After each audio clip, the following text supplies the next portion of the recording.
마음이란 참 이상한 것입니다. 젊었을 때는 미래가 불확실해도 두렵지 않았습니다. 오히려 그 불확실함이 설렘으로 다가왔죠. 하지만 나이가 들수록 같은 불확실함이 불안으로 다가옵니다. 특히 밤 시간이면 더욱 그렇습니다. 낮에는 괜찮다가도 밤이 되면 여러 가지 걱정들이 물밀듯이 밀려옵니다. 앞으로 건강은 어떻게 될까?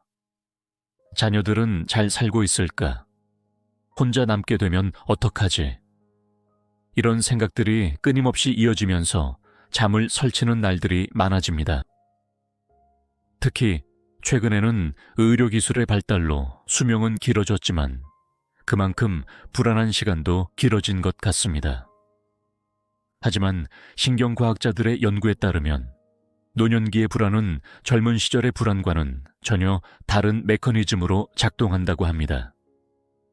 젊은 시절의 불안이 주로 편도체의 과잉 활성화로 인한 것이라면 노년기의 불안은 전두엽의 조절 기능 저하와 더 관련이 있다는 것이죠. 이는 매우 중요한 의미입니다.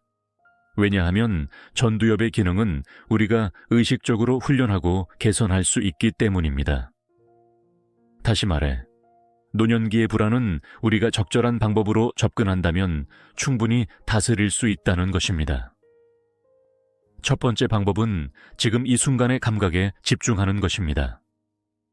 이는 단순한 명상이나 마음 챙김을 넘어선 과학적 접근법입니다.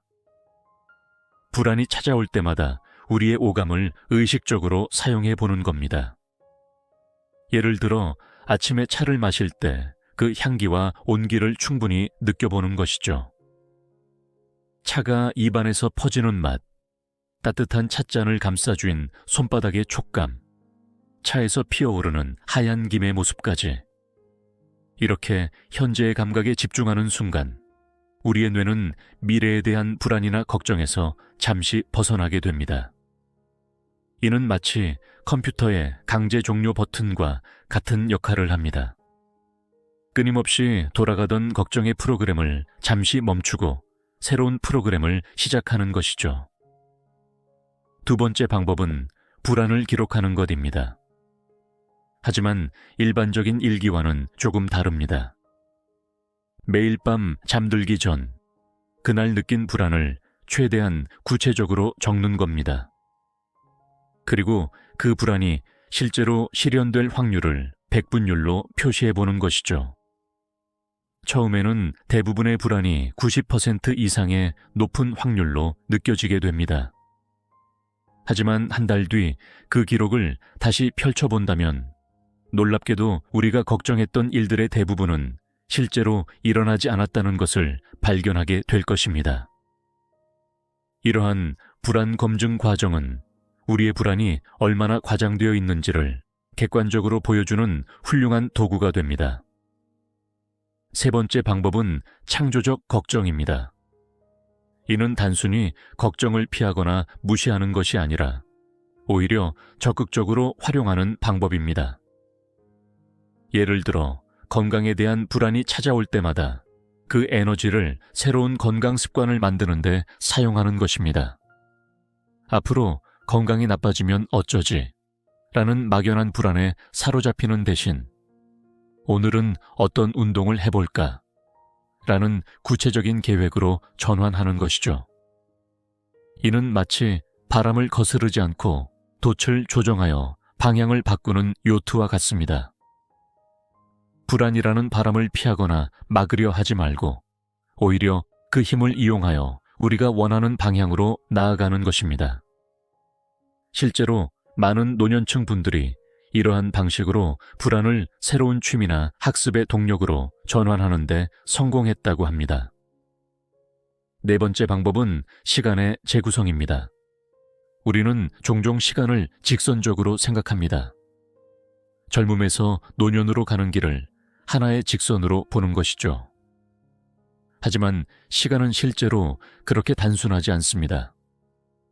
오히려 시간은 강물과 같아서 때로는 빠르게, 때로는 천천히 흐르며 때로는 다른 지류와 만나기도 합니다. 예를 들어 손주와 함께 있는 시간은 마치 과거의 자녀 양육 시간과 현재가 만나는 순간입니다. 오래된 친구와의 대화는 청춘의 기억과 현재의 지혜가 어우러지는 시간이 됩니다. 이렇게 시간을 다차원적으로 바라보면 미래에 대한 불안도 다른 관점에서 볼 수 있게 됩니다.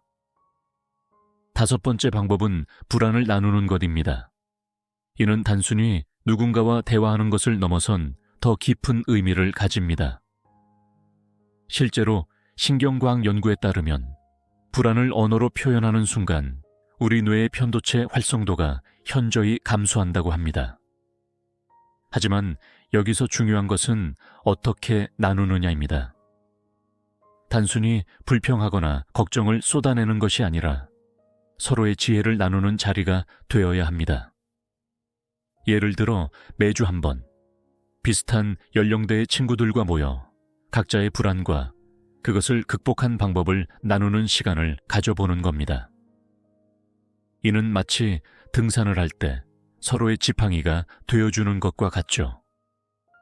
여기에 더해 최근에는 세대 간 불안 나눔이라는 새로운 시도들도 이루어지고 있습니다. 노년층과 청년층이 만나 서로의 불안을 나누는 프로그램들입니다. 놀랍게도 이런 만남을 통해 양쪽 모두가 위로를 받는다고 합니다. 노년층은 젊은 세대의 에너지를 통해 활력을 얻고 젊은 세대는 인생의 선배들의 지혜를 통해 용기를 얻는 것입니다. 이제 우리는 한 걸음 더 나아가 불안을 다스리는 것을 넘어 그것을 삶의 지혜로 승화시키는 방법에 대해 이야기해 보아야 합니다. 불안이란 것이 꼭 나쁜 것만은 아니기 때문입니다. 적절한 불안은 오히려 우리를 더 현명하게 만들어주는 스승이 될 수 있습니다. 예를 들어 건강에 대한 불안은 우리를 더 건강한 생활 습관으로 이끌 수 있습니다. 경제적 불안은 더 현명한 재정 관리를 가능하게 합니다. 관계에 대한 불안은 우리로 하여금 소중한 사람들에게 더 많은 관심과 사랑을 표현하게 만듭니다. 중요한 것은 이러한 불안을 대하는 우리의 태도입니다. 불안을 피하려 하거나 억누르려 하기보다는 그것을 인정하고 받아들이면서 지혜롭게 다루는 법을 배워야 합니다. 마치 거센 파도를 만난 뱃사람이 파도와 싸우기보다는 그것을 이용하여 앞으로 나아가는 것처럼 말입니다. 불안의 시간대라는 것이 있습니다. 보통 불안은 새벽 2시에서 4시 사이에 가장 강하게 찾아온다고 합니다. 이는 우리 몸의 스트레스 호르몬인 코티솔 분비가 가장 활발한 시간대이기 때문입니다. 이 시간대에 깨어 있다면 무리하게 잠을 청하려 하지 말고 오히려 이 시간을 활용해 보는 것도 좋습니다. 예를 들어 미리 준비해둔 따뜻한 차를 마시면서 창밖의 달을 바라보는 것입니다. 혹은 조용히 책을 읽거나 음악을 듣는 것도 좋습니다. 이렇게 불안의 시간을 나만의 특별한 시간으로 재해석하면 오히려 그 시간이 기다려지는 순간이 될 수도 있습니다. 나이가 들수록 우리는 더 많은 것을 걱정하게 됩니다. 하지만 그것은 우리가 더 깊은 지혜를 가지게 되었다는 증거이기도 합니다. 불안이 찾아올 때마다 그것을 우리 삶의 일부로 받아들이고 그것과 함께 성장하는 법을 배운다면 노년의 시간은 두려움의 시간이 아닌 성숙의 시간이 될 것입니다. 이제 우리는 불안을 다스리는 것을 넘어 그것을 통해 더 깊은 삶의 의미를 발견하는 단계로 나아갈 수 있습니다. 불안이 찾아올 때마다 그것을 새로운 배움의 기회로 삼는 것입니다. 예를 들어 죽음에 대한 불안이 찾아올 때 그것은 오히려 현재의 순간을 더욱 소중히 여기게 만드는 계기가 될 수 있습니다. 과학자들은 이를 실존적 성장이라고 부릅니다. 불안을 통해 오히려 더 깊은 삶의 의미를 발견하게 되는 현상을 말하는 것입니다. 마치 어둠이 있어야 빛을 더 잘 볼 수 있는 것처럼 불안이 있어야 삶의 진정한 가치를 더 깊이 이해할 수 있는 것인지도 모릅니다. 이러한 관점에서 보면 노년기의 불안은 오히려 축복일 수 있습니다. 그것은 우리로 하여금 더 깊이 생각하게 하고 더 진실되게 살아가게 만드는 동력이 되기 때문입니다. 중요한 것은 이러한 불안을 어떻게 바라보고 활용하느냐입니다. 이 글을 읽으시는 모든 분들께 말씀드리고 싶습니다. 불안한 마음이 찾아올 때마다 그것을 피하거나 부정하지 마시고 오히려 그것이 우리에게 전하는 메시지에 귀 기울여 보시는 겁니다. 때로는 그 불안이 우리에게 가장 필요한 변화를 알려주는 나침반이 될 수 있을 것입니다. 마지막으로 불안은 결코 나약함의 표시가 아닙니다.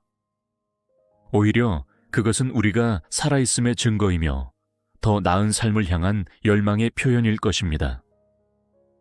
이제 우리는 그 불안과 함께 걸어가면서 그것을 통해 더 지혜롭고 평화로운 삶의 길을 발견할 수 있기를 희망합니다. 오늘 영상을 보신 모든 분들의 노후가 평화롭고 행복하시길 진심으로 바라겠습니다. 우리는 종종 착각합니다. 나이가 들면 모든 것이 평온해질 거라고. 자녀들은 독립해서 잘 살고 있고 직장에서의 스트레스도 더 이상 없으니 편안한 노후를 보낼 수 있을 거라고 생각합니다. 하지만 현실은 많이 다릅니다. 오히려 은퇴 후에 더 깊은 우울의 늪에 빠지는 경우가 많습니다. 특히 최근 한 연구 결과는 충격적입니다. 65세 이상 노인의 우울증 발병률이 젊은 층의 3배에 달한다는 것입니다. 더 놀라운 것은 이들 중 80%가 제대로 된 치료를 받지 못하고 있다는 사실입니다. 왜 이런 일이 발생하는 걸까요? 가장 큰 문제는 노인 우울증이 겉으로 잘 드러나지 않는다는 점입니다. 젊은 사람들의 우울증은 대개 눈에 띄는 증상을 보입니다. 식욕 부진, 불면증, 무기력증 등이 뚜렷하게 나타나죠. 하지만 노인 우울증은 다릅니다. 그것은 마치 깊은 물속에 잠겨있는 빙산과 같아서 겉으로는 작은 부분만 보일 뿐입니다. 예를 들어 은퇴한 아버지가 갑자기 텔레비전 시청 시간을 늘리셨다고 합시다. 자녀들은 이를 단순히 노후의 여유로운 시간 보내기로 여기기 쉽습니다. 하지만 이는 실제로 우울증의 초기 신호일 수 있습니다. TV는 단순히 시간을 보내는 수단이 아니라 깊어가는 고독을 잠시나마 잊기 위한 도피처가 되는 것입니다. 더구나 노인 우울증은 가면 우울증의 형태로 나타나는 경우가 많습니다. 겉으로는 오히려 더 활기차게 행동하고 필요 이상으로 바쁘게 지내는 것처럼 보입니다. 은퇴하니까 이제 정말 좋아요. 시간이 너무 빨리 가요. 라고 말씀하시지만 그 말 속에는 깊은 공허함이 숨어 있는 것입니다. 의학적으로도 노인 우울증은 젊은 층의 우울증과 다른 특징을 보입니다. 최근 신경과학 연구에 따르면 노인 우울증 환자의 뇌에서는 해마와 전두엽의 위축이 더욱 두드러지게 나타납니다. 이는 단순한 기분 저하가 아닌 실제로 뇌의 구조적 변화가 일어나고 있다는 것을 의미합니다. 특히 은퇴 증후군을 주목해야 합니다. 이는 단순히 일을 그만두는 것 이상의 의미를 가집니다. 30에서 40년간 유지해온 사회적 정체성이 하루아침에 사라지는 것입니다. 마치 오랫동안 타고 있던 기차가 갑자기 멈추어 버린 것과 같은 상황이라고 할 수 있습니다. 예를 들어 평생을 교직에 몸담았던 선생님이 은퇴하면 어떻게 될까요? 더 이상 아침에 일어나 학교에 가지 않아도 되고 시험 채점에 시달리지 않아도 됩니다. 얼핏 보면 편안해 보이는 이 상황이 사실은 깊은 상실감으로 이어질 수 있습니다. 이제 나는 누구인가? 내가 할 수 있는 일은 무엇인가? 라는 근본적인 질문들이 끊임없이 떠오르는 것입니다. 더욱 심각한 것은 배우자와의 관계 변화입니다. 은퇴 후 갑자기 늘어난 부부의 공유 시간은 축복이 아닌 고통이 될 수 있습니다.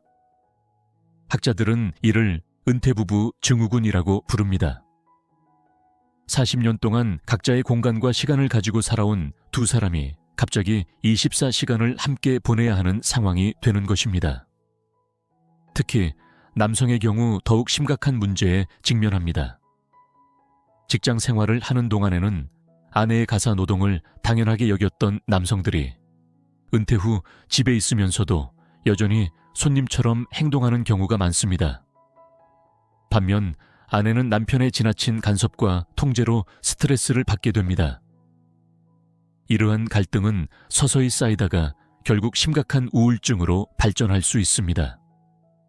예를 들어보겠습니다. 평생 회사에서 중역을 지낸 S씨는 은퇴 후 가정에서도 같은 태도를 보였습니다. 아내의 살림 방식을 지적하고 장보기까지 간섭하기 시작했죠. 이건 이렇게 해야지, 저건 저렇게 하는 게 더 효율적이야라며 끊임없이 조언을 했습니다. 결국 40년간 집안을 꾸려온 아내는 깊은 우울증에 빠지게 되었습니다. 여기에 더해 약물 의존도의 증가도 심각한 문제입니다. 수면제나 안정제에 의존하는 비율이 은퇴 후 급격히 증가하는 것으로 나타났습니다. 특히 우울증을 숨기려는 경향이 강한 노년층의 경우 이러한 약물 의존이 더욱 은밀하게 진행되는 경향이 있습니다. 사실은 자녀들과의 관계에서 오는 우울도 있습니다. 표면적으로는 자식들 잘 살고 있으니 좋다고 말씀하시지만 실제로는 깊은 소외감을 느끼는 경우가 많습니다. 주말에 잠깐 들르는 자녀들의 형식적인 방문, 바쁘다며 걸러지는 전화, 명절에도 짧아지는 만남, 이런 것들이 쌓이면서 깊은 상처가 됩니다. 특히 SNS의 발달은 이러한 소외감을 더욱 깊게 만듭니다. 자녀들의 SNS를 통해 그들의 일상을 보면서 정작 자신은 그 삶의 방관자가 되어버린 느낌을 받는 것입니다. 손주들이 자라는 모습, 자녀들의 일상적인 즐거움, 가족 여행의 순간들, 이런 것들을 화면으로만 보게 되는 현실이 마음을 더욱 아프게 합니다. 최근 한 연구에서는 충격적인 사실이 발견되었습니다. 부모와 자녀 간의 실제 대화 시간을 분석한 결과 대부분의 대화가 3분을 넘지 않는다는 것입니다. 더구나 그 내용도 밥 먹었어, 감기는 괜찮아 같은 피상적인 것에 그치는 경우가 대부분이었습니다. 여기에 자녀들의 경제적 어려움은 또 다른 고민거리가 됩니다. 자녀가 실직을 하거나 사업에 실패했을 때 도와주고 싶은 마음은 있지만 그럴 만한 여력이 없는 현실. 이런 상황에서 느끼는 무력감은 우울증을 더욱 심화시키는 요인이 됩니다. 노인 우울증의 또 다른 특징은 신체화 증상으로 나타나는 경우가 많다는 것입니다. 머리가 아프다, 허리가 아프다, 소화가 안 된다 등의 신체 증상을 호소하시는 경우가 많습니다. 하지만 정작 병원에 가보면 특별한 이상이 발견되지 않는 경우가 대부분입니다. 이는 우리 문화의 특성과도 관련이 있습니다. 정신과 치료에 대한 부정적인 인식 때문에 우울한 감정을 직접적으로 표현하는 대신 신체 증상으로 표출하는 것입니다. 우울하다고 말하는 대신 몸이 안 좋다고 표현하는 것이 더 수용적으로 받아들여지기 때문입니다. 예를 들어 한 70대 여성분의 사례를 보겠습니다. 매일 아침 두통을 호소하며 동네 병원을 전전하셨습니다. 온갖 검사를 해봐도 특별한 이상은 발견되지 않았죠. 하지만 자세히 이야기를 나눠보니 얼마 전 손주의 유학으로 인한 이별이 큰 상처가 되었다는 것을 알 수 있었습니다. 신체적 통증은 마음의 아픔이 몸으로 표현된 것이었던 겁니다. 수면 패턴의 변화도 주목해야 할 부분입니다. 많은 노인분들이 불면증을 호소하시지만 실제로는 과다수면이 더 위험한 신호일 수 있습니다. 낮잠이 길어지고 밤에도 일찍 주무시는 것이 단순한 피로가 아닌 우울증의 신호일 수 있다는 것입니다. 여기에 계절적 요인도 큰 영향을 미칩니다. 특히 겨울철 우울증은 노년층에게 더욱 심각한 문제가 됩니다. 일조량이 줄어들고 활동량이 감소하면서 자연스럽게 우울감이 증가하게 됩니다. 젊은 층의 경우 실내 활동이나 대체 활동을 찾기 쉽지만 노년층의 경우 그렇지 못한 경우가 많습니다. 이런 상황에서 더욱 우려되는 것은 숨겨진 자살 생각입니다. 통계에 따르면 노인 우울증 환자의 약 15%가 자살을 심각하게 고려해 본 적이 있다고 합니다. 하지만 이러한 생각을 직접적으로 표현하는 경우는 드뭅니다. 대신 이제 살 만큼 살았어. 나 같은 건 빨리 가는 게 나아. 와 같은 우회적인 표현으로 나타납니다. 특히 최근에는 디지털 소외로 인한 우울증도 증가하고 있습니다. 스마트폰과 인터넷이 일상이 된 시대에 이를 제대로 활용하지 못하는 것이 깊은 좌절감을 가져오는 것입니다. 키오스크로 바뀐 식당 주문, 모바일 뱅킹, 이런 변화들이 노년층에게는 큰 스트레스가 됩니다. 자녀들은 스마트폰 사용법을 알려드렸는데 왜 못하시지? 라고 생각하기 쉽습니다. 하지만 문제는 그렇게 단순하지 않습니다. 디지털 기기 사용의 어려움은 단순한 기술적 문제가 아닌 사회적 소외감과 자존감 하락으로 이어지는 것입니다. 노인 우울증을 치료하고 예방하기 위해서는 금기를 깨는 것이 중요합니다. 우리 사회는 노인 우울증에 대해 너무나 많은 금기를 만들어 왔습니다. 나이 들면 다 그런 거야. 힘들어도 참아야지. 우울하다고 하면 자식들 걱정시키는 거야. 등의 생각들이 치료의 큰 장벽이 되어왔습니다. 특히 정신과 치료에 대한 편견은 심각한 수준입니다. 정신과에 가면 이상한 사람 취급받는다. 약을 먹기 시작하면 끊을 수 없다는 등의 잘못된 인식이 여전히 강하게 남아 있습니다. 하지만 현대의학에서 우울증 치료는 당뇨나 고혈압 치료와 다르지 않습니다. 적절한 약물 치료와 상담을 통해 충분히 회복될 수 있는 질환인 것입니다. 여기서 주목해야 할 것은 예방적 중재취의 중요성입니다. 은퇴를 앞둔 시점부터 미리 준비하는 것이 필요합니다. 예를 들어 은퇴 2, 3년 전부터 새로운 취미를 개발하거나 사회활동을 시작하는 것입니다. 갑작스러운 변화가 아닌 점진적인 전환을 통해 충격을 최소화하는 것이죠. 또한 세대 간 소통의 새로운 방식을 찾는 것도 중요합니다. 예를 들어 손주들에게 옛날 이야기를 들려주는 구술 역사가가 되어보는 것입니다. 이는 단순한 대화를 넘어서 세대를 이어주는 문화적 가교 역할을 할 수 있습니다. 가족들의 역할도 매우 중요합니다. 특히 자녀들이 부모님의 우울증을 조기에 발견하고 대처하는 것이 핵심입니다. 이를 위해서는 다음과 같은 변화들에 주목해야 합니다. 첫째, 식습관의 변화입니다. 평소 잘 드시던 음식을 거부하거나 반대로 과식을 하시는 경우가 있습니다. 특히 단 음식에 대한 선호도가 갑자기 높아지는 것은 우울증의 전형적인 신호일 수 있습니다. 우울증 환자의 뇌에서는 세로토닌 분비가 감소하는데 단 음식을 통해 이를 보충하려는 무의식적인 시도가 일어나는 것입니다. 둘째, 옷차림의 변화입니다. 평소 단정하게 옷을 입으시던 분이 갑자기 옷차림에 무관심해지거나 반대로 지나치게 화려한 옷을 선호하게 되는 것도 주의 깊게 봐야 할 신호입니다. 이는 자아 존중감의 변화를 나타내는 중요한 지표가 될 수 있습니다. 셋째, 물건 정리에 대한 태도 변화입니다. 평소 깔끔하던 분이 갑자기 물건을 쌓아두기 시작하거나 반대로 지나치게 정리에 집착하는 모습을 보이는 것도 우울증의 신호일 수 있습니다. 이는 통제감의 상실 또는 과도한 통제 욕구의 표현일 수 있습니다.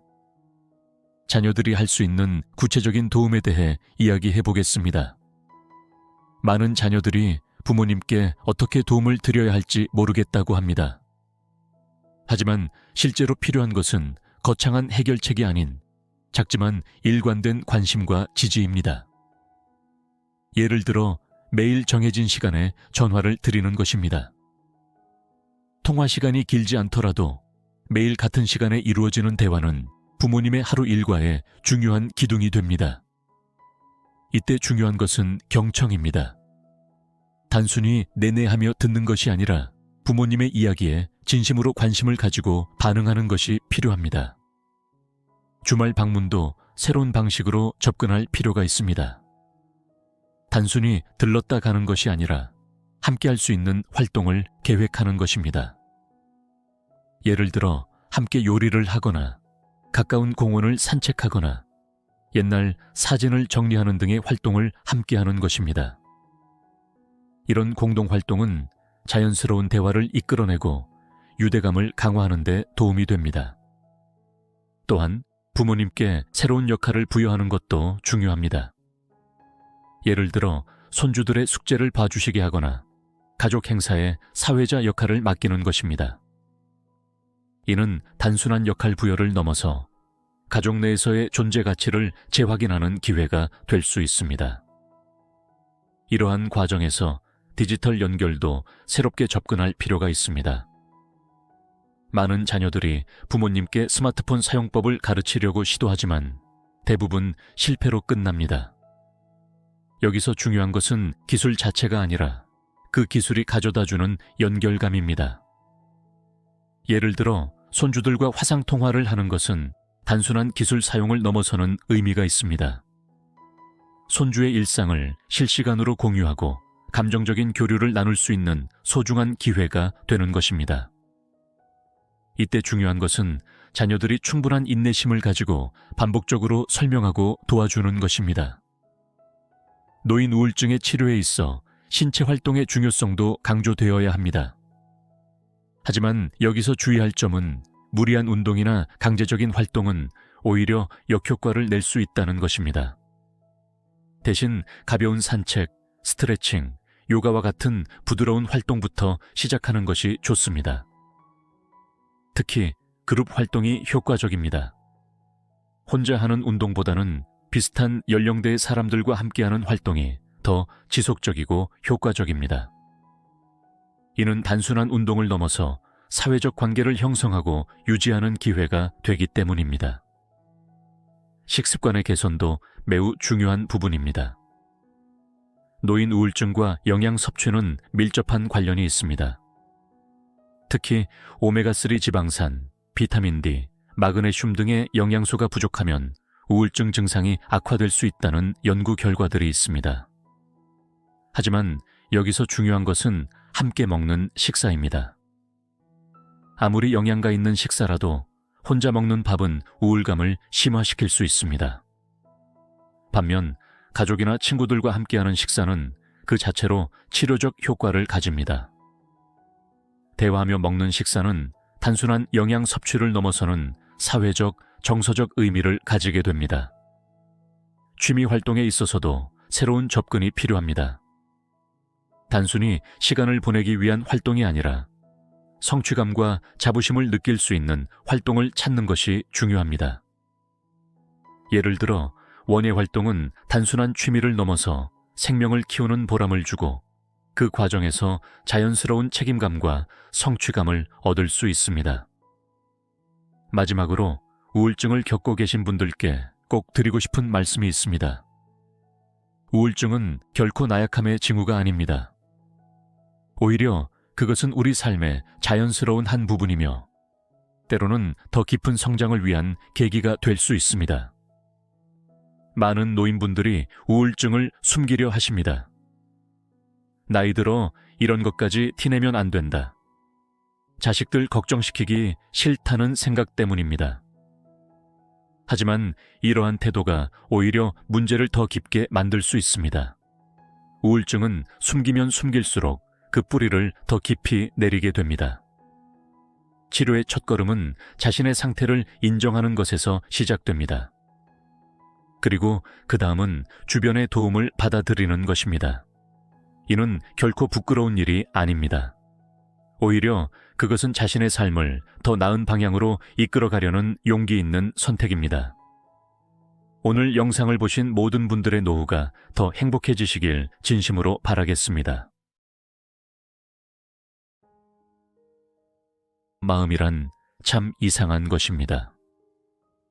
젊었을 때는 미래가 불확실해도 두렵지 않았습니다. 오히려 그 불확실함이 설렘으로 다가왔죠. 하지만 나이가 들수록 같은 불확실함이 불안으로 다가옵니다. 특히 밤 시간이면 더욱 그렇습니다. 낮에는 괜찮다가도 밤이 되면 여러 가지 걱정들이 물밀듯이 밀려옵니다. 앞으로 건강은 어떻게 될까? 자녀들은 잘 살고 있을까? 혼자 남게 되면 어떡하지? 이런 생각들이 끊임없이 이어지면서 잠을 설치는 날들이 많아집니다. 특히 최근에는 의료기술의 발달로 수명은 길어졌지만 그만큼 불안한 시간도 길어진 것 같습니다. 하지만 신경과학자들의 연구에 따르면 노년기의 불안은 젊은 시절의 불안과는 전혀 다른 메커니즘으로 작동한다고 합니다. 젊은 시절의 불안이 주로 편도체의 과잉 활성화로 인한 것이라면 노년기의 불안은 전두엽의 조절 기능 저하와 더 관련이 있다는 것이죠. 이는 매우 중요한 의미입니다. 왜냐하면 전두엽의 기능은 우리가 의식적으로 훈련하고 개선할 수 있기 때문입니다. 다시 말해, 노년기의 불안은 우리가 적절한 방법으로 접근한다면 충분히 다스릴 수 있다는 것입니다. 첫 번째 방법은 지금 이 순간의 감각에 집중하는 것입니다. 이는 단순한 명상이나 마음 챙김을 넘어선 과학적 접근법입니다. 불안이 찾아올 때마다 우리의 오감을 의식적으로 사용해 보는 겁니다. 예를 들어 아침에 차를 마실 때 그 향기와 온기를 충분히 느껴보는 것이죠. 차가 입안에서 퍼지는 맛, 따뜻한 찻잔을 감싸쥔 손바닥의 촉감, 차에서 피어오르는 하얀 김의 모습까지. 이렇게 현재의 감각에 집중하는 순간 우리의 뇌는 미래에 대한 불안이나 걱정에서 잠시 벗어나게 됩니다. 이는 마치 컴퓨터의 강제 종료 버튼과 같은 역할을 합니다. 끊임없이 돌아가던 걱정의 프로그램을 잠시 멈추고 새로운 프로그램을 시작하는 것이죠. 두 번째 방법은 불안을 기록하는 것입니다. 하지만 일반적인 일기와는 조금 다릅니다. 매일 밤 잠들기 전 그날 느낀 불안을 최대한 구체적으로 적는 겁니다. 그리고 그 불안이 실제로 실현될 확률을 백분율로 표시해 보는 것이죠. 처음에는 대부분의 불안이 90% 이상의 높은 확률로 느껴지게 됩니다. 하지만 한 달 뒤 그 기록을 다시 펼쳐본다면 놀랍게도 우리가 걱정했던 일들의 대부분은 실제로 일어나지 않았다는 것을 발견하게 될 것입니다. 이러한 불안 검증 과정은 우리의 불안이 얼마나 과장되어 있는지를 객관적으로 보여주는 훌륭한 도구가 됩니다. 세 번째 방법은 창조적 걱정입니다. 이는 단순히 걱정을 피하거나 무시하는 것이 아니라 오히려 적극적으로 활용하는 방법입니다. 예를 들어 건강에 대한 불안이 찾아올 때마다 그 에너지를 새로운 건강 습관을 만드는 데 사용하는 것입니다. 앞으로 건강이 나빠지면 어쩌지? 라는 막연한 불안에 사로잡히는 대신 오늘은 어떤 운동을 해볼까? 라는 구체적인 계획으로 전환하는 것이죠. 이는 마치 바람을 거스르지 않고 돛을 조정하여 방향을 바꾸는 요트와 같습니다. 불안이라는 바람을 피하거나 막으려 하지 말고 오히려 그 힘을 이용하여 우리가 원하는 방향으로 나아가는 것입니다. 실제로 많은 노년층 분들이 이러한 방식으로 불안을 새로운 취미나 학습의 동력으로 전환하는 데 성공했다고 합니다. 네 번째 방법은 시간의 재구성입니다. 우리는 종종 시간을 직선적으로 생각합니다. 젊음에서 노년으로 가는 길을 하나의 직선으로 보는 것이죠. 하지만 시간은 실제로 그렇게 단순하지 않습니다. 오히려 시간은 강물과 같아서 때로는 빠르게, 때로는 천천히 흐르며 때로는 다른 지류와 만나기도 합니다. 예를 들어 손주와 함께 있는 시간은 마치 과거의 자녀 양육 시간과 현재가 만나는 순간입니다. 오래된 친구와의 대화는 청춘의 기억과 현재의 지혜가 어우러지는 시간이 됩니다. 이렇게 시간을 다차원적으로 바라보면 미래에 대한 불안도 다른 관점에서 볼 수 있게 됩니다.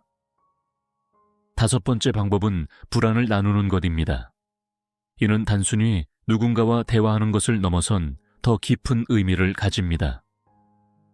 실제로 신경과학 연구에 따르면 불안을 언어로 표현하는 순간 우리 뇌의 편도체 활성도가 현저히 감소한다고 합니다. 하지만 여기서 중요한 것은 어떻게 나누느냐입니다. 단순히 불평하거나 걱정을 쏟아내는 것이 아니라 서로의 지혜를 나누는 자리가 되어야 합니다. 예를 들어 매주 한 번 비슷한 연령대의 친구들과 모여 각자의 불안과 그것을 극복한 방법을 나누는 시간을 가져보는 겁니다. 이는 마치 등산을 할 때 서로의 지팡이가 되어주는 것과 같죠. 여기에 더해 최근에는 세대 간 불안 나눔이라는 새로운 시도들도 이루어지고 있습니다. 노년층과 청년층이 만나 서로의 불안을 나누는 프로그램들입니다. 놀랍게도 이런 만남을 통해 양쪽 모두가 위로를 받는다고 합니다. 노년층은 젊은 세대의 에너지를 통해 활력을 얻고 젊은 세대는 인생의 선배들의 지혜를 통해 용기를 얻는 것입니다. 이제 우리는 한 걸음 더 나아가 불안을 다스리는 것을 넘어 그것을 삶의 지혜로 승화시키는 방법에 대해 이야기해 보아야 합니다. 불안이란 것이 꼭 나쁜 것만은 아니기 때문입니다. 적절한 불안은 오히려 우리를 더 현명하게 만들어주는 스승이 될 수 있습니다. 예를 들어 건강에 대한 불안은 우리를 더 건강한 생활 습관으로 이끌 수 있습니다. 경제적 불안은 더 현명한 재정 관리를 가능하게 합니다. 관계에 대한 불안은 우리로 하여금 소중한 사람들에게 더 많은 관심과 사랑을 표현하게 만듭니다. 중요한 것은 이러한 불안을 대하는 우리의 태도입니다. 불안을 피하려 하거나 억누르려 하기보다는 그것을 인정하고 받아들이면서 지혜롭게 다루는 법을 배워야 합니다. 마치 거센 파도를 만난 뱃사람이 파도와 싸우기보다는 그것을 이용하여 앞으로 나아가는 것처럼 말입니다. 불안의 시간대라는 것이 있습니다. 보통 불안은 새벽 2시에서 4시 사이에 가장 강하게 찾아온다고 합니다. 이는 우리 몸의 스트레스 호르몬인 코티솔 분비가 가장 활발한 시간대이기 때문입니다. 이 시간대에 깨어 있다면 무리하게 잠을 청하려 하지 말고 오히려 이 시간을 활용해 보는 것도 좋습니다. 예를 들어 미리 준비해둔 따뜻한 차를 마시면서 창밖의 달을 바라보는 것입니다. 혹은 조용히 책을 읽거나 음악을 듣는 것도 좋습니다. 이렇게 불안의 시간을 나만의 특별한 시간으로 재해석하면 오히려 그 시간이 기다려지는 순간이 될 수도 있습니다. 나이가 들수록 우리는 더 많은 것을 걱정하게 됩니다. 하지만 그것은 우리가 더 깊은 지혜를 가지게 되었다는 증거이기도 합니다. 불안이 찾아올 때마다 그것을 우리 삶의 일부로 받아들이고 그것과 함께 성장하는 법을 배운다면 노년의 시간은 두려움의 시간이 아닌 성숙의 시간이 될 것입니다.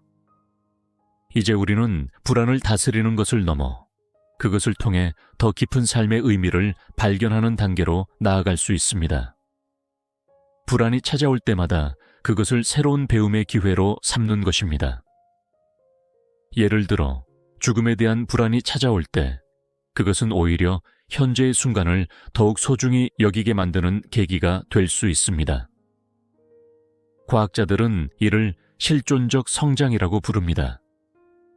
불안을 통해 오히려 더 깊은 삶의 의미를 발견하게 되는 현상을 말하는 것입니다. 마치 어둠이 있어야 빛을 더 잘 볼 수 있는 것처럼 불안이 있어야 삶의 진정한 가치를 더 깊이 이해할 수 있는 것인지도 모릅니다. 이러한 관점에서 보면 노년기의 불안은 오히려 축복일 수 있습니다. 그것은 우리로 하여금 더 깊이 생각하게 하고 더 진실되게 살아가게 만드는 동력이 되기 때문입니다. 중요한 것은 이러한 불안을 어떻게 바라보고 활용하느냐입니다. 이 글을 읽으시는 모든 분들께 말씀드리고 싶습니다. 불안한 마음이 찾아올 때마다 그것을 피하거나 부정하지 마시고 오히려 그것이 우리에게 전하는 메시지에 귀 기울여 보시는 겁니다. 때로는 그 불안이 우리에게 가장 필요한 변화를 알려주는 나침반이 될 수 있을 것입니다. 마지막으로 불안은 결코 나약함의 표시가 아닙니다. 오히려 그것은 우리가 살아있음의 증거이며 더 나은 삶을 향한 열망의 표현일 것입니다. 이제 우리는 그 불안과 함께 걸어가면서 그것을 통해 더 지혜롭고 평화로운 삶의 길을 발견할 수 있기를 희망합니다. 오늘 영상을 보신 모든 분들의 노후가 평화롭고 행복하시길 진심으로 바라겠습니다. 우리는 종종 착각합니다. 나이가 들면 모든 것이 평온해질 거라고. 자녀들은 독립해서 잘 살고 있고 직장에서의 스트레스도 더 이상 없으니 편안한 노후를 보낼 수 있을 거라고 생각합니다. 하지만 현실은 많이 다릅니다. 오히려 은퇴 후에 더 깊은 우울의 늪에 빠지는 경우가 많습니다. 특히 최근 한 연구 결과는 충격적입니다. 65세 이상 노인의 우울증 발병률이 젊은 층의 3배에 달한다는 것입니다. 더 놀라운 것은 이들 중 80%가 제대로 된 치료를 받지 못하고 있다는 사실입니다. 왜 이런 일이 발생하는 걸까요? 가장 큰 문제는 노인 우울증이 겉으로 잘 드러나지 않는다는 점입니다. 젊은 사람들의 우울증은 대개 눈에 띄는 증상을 보입니다.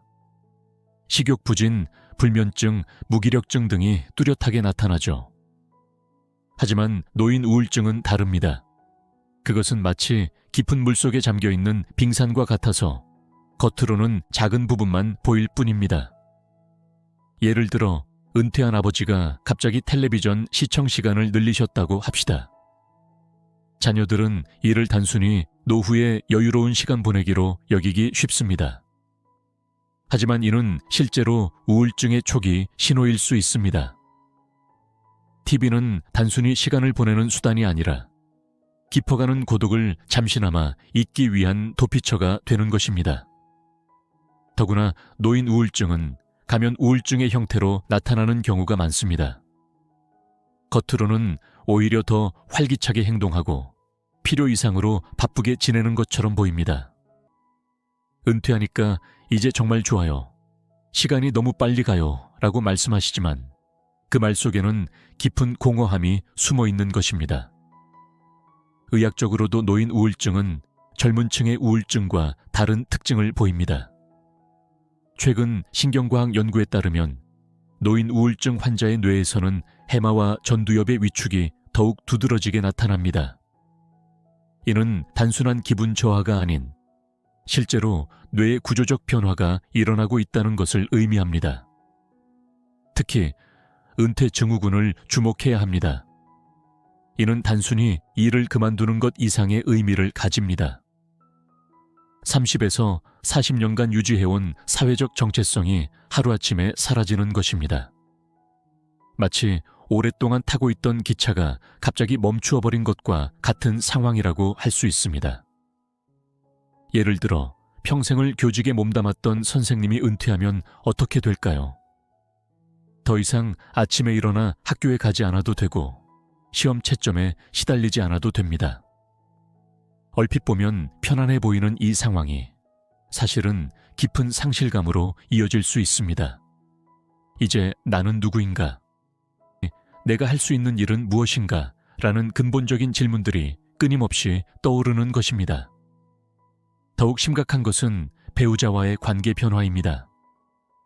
은퇴 후 갑자기 늘어난 부부의 공유 시간은 축복이 아닌 고통이 될 수 있습니다. 학자들은 이를 은퇴부부 증후군이라고 부릅니다.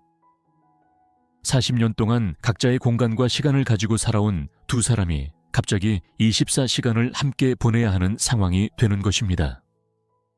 특히 남성의 경우 더욱 심각한 문제에 직면합니다. 직장 생활을 하는 동안에는 아내의 가사 노동을 당연하게 여겼던 남성들이 은퇴 후 집에 있으면서도 여전히 손님처럼 행동하는 경우가 많습니다. 반면 아내는 남편의 지나친 간섭과 통제로 스트레스를 받게 됩니다. 이러한 갈등은 서서히 쌓이다가 결국 심각한 우울증으로 발전할 수 있습니다. 예를 들어보겠습니다. 평생 회사에서 중역을 지낸 S씨는 은퇴 후 가정에서도 같은 태도를 보였습니다. 아내의 살림 방식을 지적하고 장보기까지 간섭하기 시작했죠. 이건 이렇게 해야지, 저건 저렇게 하는 게 더 효율적이야라며 끊임없이 조언을 했습니다. 결국 40년간 집안을 꾸려온 아내는 깊은 우울증에 빠지게 되었습니다. 여기에 더해 약물 의존도의 증가도 심각한 문제입니다. 수면제나 안정제에 의존하는 비율이 은퇴 후 급격히 증가하는 것으로 나타났습니다. 특히 우울증을 숨기려는 경향이 강한 노년층의 경우 이러한 약물 의존이 더욱 은밀하게 진행되는 경향이 있습니다. 사실은 자녀들과의 관계에서 오는 우울도 있습니다. 표면적으로는 자식들 잘 살고 있으니 좋다고 말씀하시지만 실제로는 깊은 소외감을 느끼는 경우가 많습니다. 주말에 잠깐 들르는 자녀들의 형식적인 방문, 바쁘다며 걸러지는 전화, 명절에도 짧아지는 만남, 이런 것들이 쌓이면서 깊은 상처가 됩니다. 특히 SNS의 발달은 이러한 소외감을 더욱 깊게 만듭니다. 자녀들의 SNS를 통해 그들의 일상을 보면서 정작 자신은 그 삶의 방관자가 되어버린 느낌을 받는 것입니다. 손주들이 자라는 모습, 자녀들의 일상적인 즐거움, 가족여행의 순간들, 이런 것들을 화면으로만 보게 되는 현실이 마음을 더욱 아프게 합니다. 최근 한 연구에서는 충격적인 사실이 발견되었습니다. 부모와 자녀 간의 실제 대화 시간을 분석한 결과 대부분의 대화가 3분을 넘지 않는다는 것입니다. 더구나 그 내용도 밥 먹었어, 감기는 괜찮아 같은 피상적인 것에 그치는 경우가 대부분이었습니다. 여기에 자녀들의 경제적 어려움은 또 다른 고민거리가 됩니다. 자녀가 실직을 하거나 사업에 실패했을 때 도와주고 싶은 마음은 있지만 그럴 만한 여력이 없는 현실. 이런 상황에서 느끼는 무력감은 우울증을 더욱 심화시키는 요인이 됩니다. 노인 우울증의 또 다른 특징은 신체화 증상으로 나타나는 경우가 많다는 것입니다. 머리가 아프다, 허리가 아프다, 소화가 안 된다 등의 신체 증상을 호소하시는 경우가 많습니다. 하지만 정작 병원에 가보면 특별한 이상이 발견되지 않는 경우가 대부분입니다. 이는 우리 문화의 특성과도 관련이 있습니다. 정신과 치료에 대한 부정적인 인식 때문에 우울한 감정을 직접적으로 표현하는 대신 신체 증상으로 표출하는 것입니다. 우울하다고 말하는 대신 몸이 안 좋다고 표현하는 것이 더 수용적으로 받아들여지기 때문입니다. 예를 들어 한 70대 여성분의 사례를 보겠습니다. 매일 아침 두통을 호소하며 동네 병원을 전전하셨습니다. 온갖 검사를 해봐도 특별한 이상은 발견되지 않았죠. 하지만 자세히 이야기를 나눠보니 얼마 전 손주의 유학으로 인한 이별이 큰 상처가 되었다는 것을 알 수 있었습니다. 신체적 통증은 마음의 아픔이 몸으로 표현된 것이었던 겁니다. 수면 패턴의 변화도 주목해야 할 부분입니다. 많은 노인분들이 불면증을 호소하시지만 실제로는 과다수면이 더 위험한 신호일 수 있습니다. 낮잠이 길어지고 밤에도 일찍 주무시는 것이 단순한 피로가 아닌 우울증의 신호일 수 있다는 것입니다. 여기에 계절적 요인도 큰 영향을 미칩니다. 특히 겨울철 우울증은 노년층에게 더욱 심각한 문제가 됩니다. 일조량이 줄어들고 활동량이 감소하면서 자연스럽게 우울감이 증가하게 됩니다. 젊은 층의 경우 실내 활동이나 대체 활동을 찾기 쉽지만 노년층의 경우 그렇지 못한 경우가 많습니다. 이런 상황에서 더욱 우려되는 것은 숨겨진 자살 생각입니다. 통계에 따르면 노인 우울증 환자의 약 15%가 자살을 심각하게 고려해 본 적이 있다고 합니다. 하지만 이러한 생각을 직접적으로 표현하는 경우는 드뭅니다. 대신 이제 살 만큼 살았어. 나 같은 건 빨리 가는 게 나아. 와 같은 우회적인 표현으로 나타납니다. 특히 최근에는 디지털 소외로 인한 우울증도 증가하고 있습니다. 스마트폰과 인터넷이 일상이 된 시대에 이를 제대로 활용하지 못하는 것이 깊은 좌절감을 가져오는 것입니다. 키오스크로 바뀐 식당 주문, 모바일 뱅킹, 이런 변화들이 노년층에게는 큰 스트레스가 됩니다. 자녀들은 스마트폰 사용법을 알려드렸는데 왜 못하시지? 라고 생각하기 쉽습니다. 하지만 문제는 그렇게 단순하지 않습니다. 디지털 기기 사용의 어려움은 단순한 기술적 문제가 아닌 사회적 소외감과 자존감 하락으로 이어지는 것입니다. 노인 우울증을 치료하고 예방하기 위해서는 금기를 깨는 것이 중요합니다.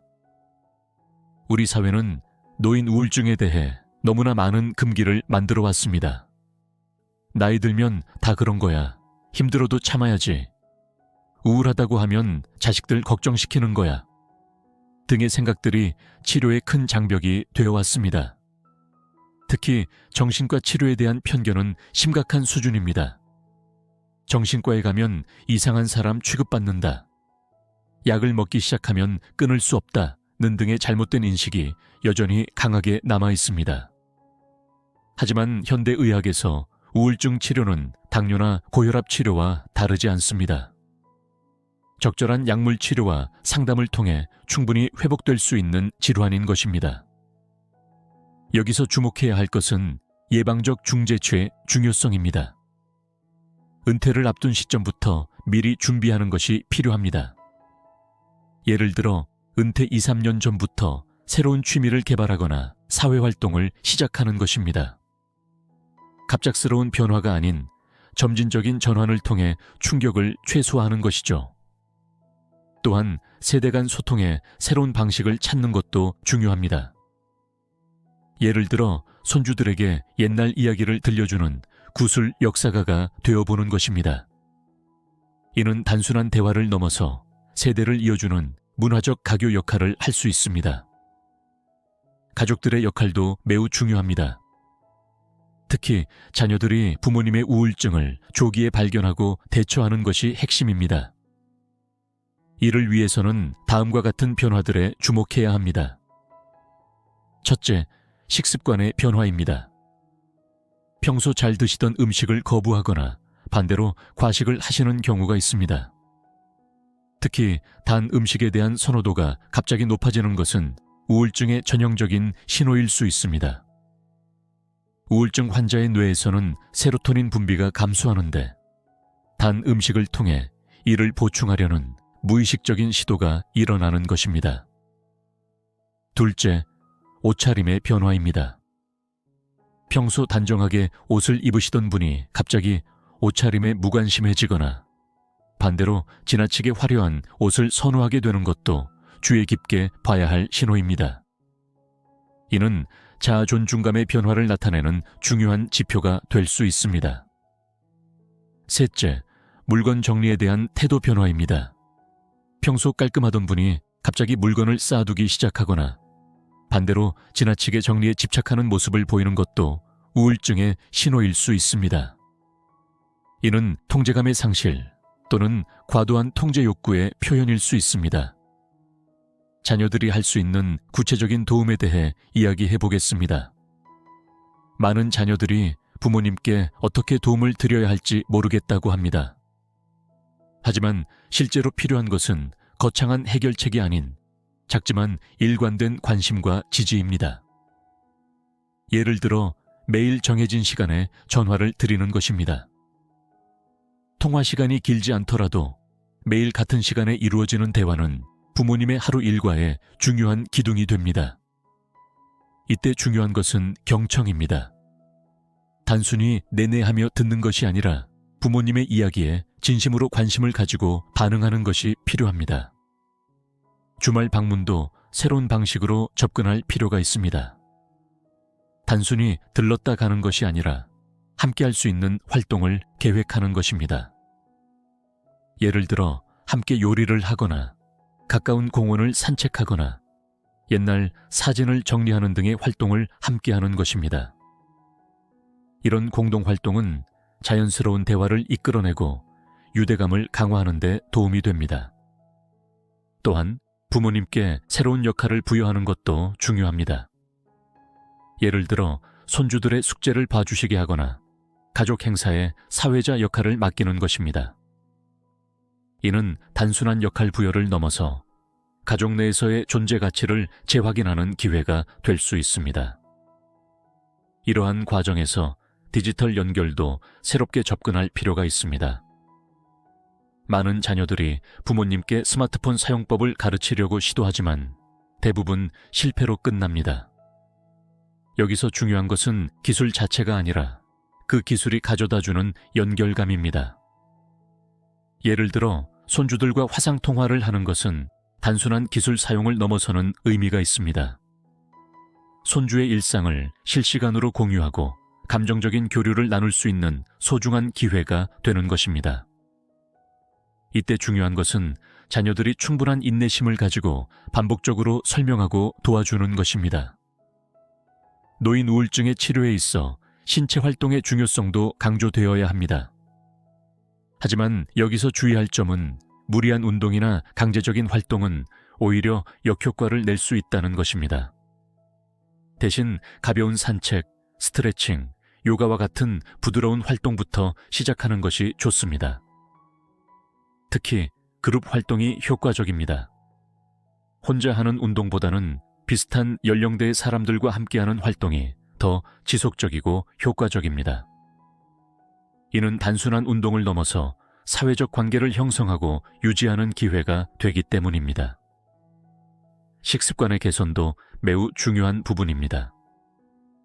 노인 우울증과 영양 섭취는 밀접한 관련이 있습니다. 특히 오메가3 지방산, 비타민 D, 마그네슘 등의 영양소가 부족하면 우울증 증상이 악화될 수 있다는 연구 결과들이 있습니다. 하지만 여기서 중요한 것은 함께 먹는 식사입니다. 아무리 영양가 있는 식사라도 혼자 먹는 밥은 우울감을 심화시킬 수 있습니다. 반면 가족이나 친구들과 함께하는 식사는 그 자체로 치료적 효과를 가집니다. 대화하며 먹는 식사는 단순한 영양 섭취를 넘어서는 사회적, 정서적 의미를 가지게 됩니다. 취미 활동에 있어서도 새로운 접근이 필요합니다. 단순히 시간을 보내기 위한 활동이 아니라 성취감과 자부심을 느낄 수 있는 활동을 찾는 것이 중요합니다. 예를 들어 원예 활동은 단순한 취미를 넘어서 생명을 키우는 보람을 주고 그 과정에서 자연스러운 책임감과 성취감을 얻을 수 있습니다. 마지막으로 우울증을 겪고 계신 분들께 꼭 드리고 싶은 말씀이 있습니다. 우울증은 결코 나약함의 징후가 아닙니다. 오히려 그것은 우리 삶의 자연스러운 한 부분이며 때로는 더 깊은 성장을 위한 계기가 될 수 있습니다. 많은 노인분들이 우울증을 숨기려 하십니다. 나이 들어 이런 것까지 티내면 안 된다. 자식들 걱정시키기 싫다는 생각 때문입니다. 하지만 이러한 태도가 오히려 문제를 더 깊게 만들 수 있습니다. 우울증은 숨기면 숨길수록 그 뿌리를 더 깊이 내리게 됩니다. 치료의 첫걸음은 자신의 상태를 인정하는 것에서 시작됩니다. 그리고 그 다음은 주변의 도움을 받아들이는 것입니다. 이는 결코 부끄러운 일이 아닙니다. 오히려 그것은 자신의 삶을 더 나은 방향으로 이끌어가려는 용기 있는 선택입니다. 오늘 영상을 보신 모든 분들의 노후가 더 행복해지시길 진심으로 바라겠습니다.